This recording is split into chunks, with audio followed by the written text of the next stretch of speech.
Hello, আসসালামু আলাইকুম। আজ আমি আপনাদের দেখাবো চিচিঙ্গা মাছ। দেখেন আমি চিচিঙ্গা নিয়েছি যেটা আমাকে ফোন দিয়ে বলে যে যেটা বলেন আর কি। তারপর আরও নিয়েছি মশার ডাল নিয়েছি কিন্তু আমি ছোটো ছোটো করে কেটে নিয়েছি।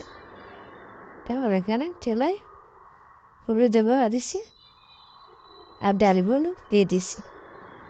তারপর কেটে রাখা চিচিঙ্গার আলুগুলো দিয়ে দেবো। দেন আমি কাঁচামরিচ দিয়েছি।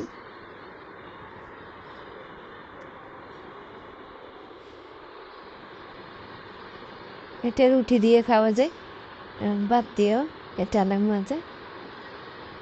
এই সবজিটা চাইলে আমরা এভাবে রান্না করতে পারি।